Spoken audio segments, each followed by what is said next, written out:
அடுத்து வந்து இந்த கிட்னி கண் வந்து ஒரு மனிதன் மௌத்தான பொருள் அந்த கண்ணை எடுத்து தானம் செய்யணும். உச்சிரோடிகளே கொடுக்கல மார்க்க ரீதிகள். அடுத்து வந்து ரத்தம் கொடுக்கணும். ரத்தம் உடம்புல உற்பத்தி ஆகுது. கிட்னி வந்து உற்பத்தி ஆகவும் இல்லை இதனும் இல்லை. ஒரு மனிதனுக்கு அல்லாஹ் 2 கிட்னியும் சரியாக தான் படைச்சிருக்கு. இந்த கிட்னி தானம் ஒரு இன்னொரு மனிதனுக்கு தானம் கொடுக்கறதுக்கு மார்க்கத்தில் அனுமதி இருக்கியா? அடுத்தது தானம் சம்பந்தமாக உடல் உறுப்பு தானம், இரத்த தானம் ஓகே, கண் தானம் மரணித்த பிறகு கொடுக்குறது அதுவும் ஓகே. இந்த கிட்னி தானம் என்னன்னு கேட்குறாங்க. பொதுவாக மனுஷனுக்கு 2 கிட்னி இருக்குது, அதில் 1 தான் ஒர்க் பண்ணுது, மற்றது ஸ்பேராக தான் இருக்கும். ஒருத்தருக்கு கிட்னி தேவைப்பட்ட ஒரு சூழ்நிலை இருந்தால், உயிரோடு இருக்கும்போது அந்த கிட்னியை தானம் செய்கிறதா இருந்தால் எந்த தரத்தில் அந்த மனுஷன் இருக்கிறார்ன்றதை வந்து மருத்துவ பரிசோதனை செய்வாங்க. கிட்னி தானம் செய்கிற அளவுக்கு பாடி கண்டிஷன் சரியாக இருக்குதா என்றதை பார்ப்பாங்க. பார்க்காம எல்லாம் மருத்துவத்தில் வந்து என்ன செய்ய மாட்டாங்க, கிட்னியை எடுக்க மாட்டாங்க. அப்படி மருத்துவ பரிசோதனை செஞ்சு அந்த சூழ்நிலையில், ஏன்னா குடும்பத்தில் ரொம்ப நெருக்கமான ஒருத்தராக இருப்பாங்க, அவங்க உயிருக்கு போராடி கொண்டு இருப்பாங்க, கிட்னி தேவைப்படும். அந்த நேரத்தில் யாரும் வந்து முன் வர மாட்டாங்க. குடும்பத்தில் ஒருத்தர் தானாக முன் காசுக்கெல்லாம் கிட்னி வாங்க இயலாது, மார்க்கத்தில் உறுப்பெல்லாம் விற்க இயலாது. ஒருத்தர் கிட்னியை தானம் செய்கிறதுக்கு முன் வந்து அவருக்கு நாங்களாக விரும்பி மருத்துவ செலவுகள் பார்க்குறது வேறு விஷயம். ஆனால் ஆஃபர் பண்ண இயலாது. உறுப்பை ஆஃபர் பண்ணலுமா, நாங்கள் படைச்சதா இல்லை. அப்படி கொடுக்க வேண்டிய ஒரு நிர்பந்தத்துக்கு தள்ளப்பட்டோம் என்றால் அந்த நேரத்தில் மருத்துவ பரிசோதனை செய்வோம். 1 நாள் 2 நாள்லாம் செய்ய மாட்டாங்க, மாத கணக்கில் மருத்துவ பரிசோதனை செய்வாங்க. பல டெஸ்டிங் நடத்துவாங்க.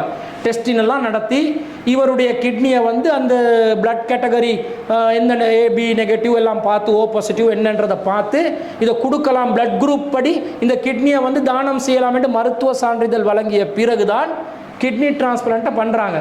அப்போ அந்த மாதிரி நேரத்தில் கிட்னியை கொடுக்கறதுனால மார்க்க ரீதியாக தப்பு ஆகாது. ஏனெண்டா நாங்கள் வந்து எங்களோட உடல்நிலைக்கு பாதிப்பு இல்லாத நிலையை நாங்கள் உறுதிப்படுத்திக்கிறோம். முடிஞ்ச அளவுக்கு நம்மளோட சக்திக்கு உட்பட்ட அளவுக்கு அதை கொடுத்த பிறகும் விபரீதங்கள் வரலாம், ஆனால் முடிஞ்ச அளவுக்கு சக்திக்கு உட்பட்ட அளவுக்கு நமக்கு பாதிப்பு இல்லை என்றதை நாங்கள் அறிஞ்சு கொண்டுட்டோம். அந்த நிலையில் கொடுக்குறதா இருந்தால், இப்போ நாங்கள் ரத்தம் கொடுக்குறோம், எப்படி கொடுப்போம், இதை கொடுப்பதனால் பாதிப்பு இல்லைன்றதை உணரும் போது தான்.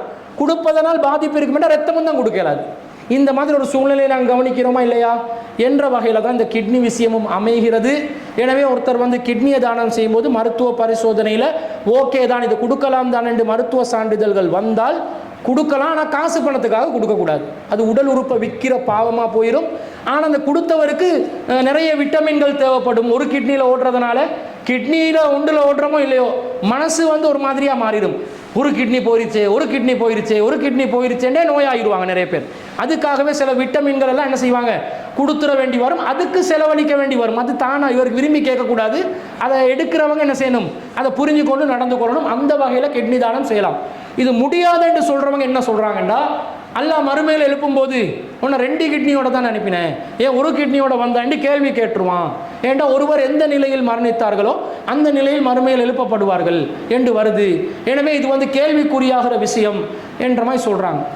இப்போ இந்த விஷயத்தை பொறுத்த அளவில் இவர் கிட்னியை கொடுத்த நிலையில் தான் மரணித்தார். நியாயமான காரணம் சொல்லலாம். ரத்தத்தையும் கொடுக்கக்கூடாது. ரத்தத்தை கொடுத்ததுக்கு எல்லாம் மறுமையில் கேள்வி, ஏன் ரத்தம் கொடுத்தாய், உனக்கு தானே ரத்தத்தை தந்த, நீ எப்படி அடுத்தவனுக்கு கொடுத்தாய் கேள்வி கேட்டால் என்ன பதில் சொல்லுவோம்? ஒருத்தண்டு உயிர் ஆபத்து, உயிர் வாழ்கிறதுக்கு தேவை, அதனால் நிர்பந்தத்தில் நான் கொடுத்தேன் என்றது தான் இதே கிட்னிக்கும் பதில். அதனால் அது ஒரு மறுமையில் பஞ்சாயத்தாகக்கூடிய ஒரு விஷயம் இல்லை. ஆனால் உடலுக்கு தீங்கிழைக்கப்படும் என்றால் அதை தவிர்த்து கொள்ளணும்.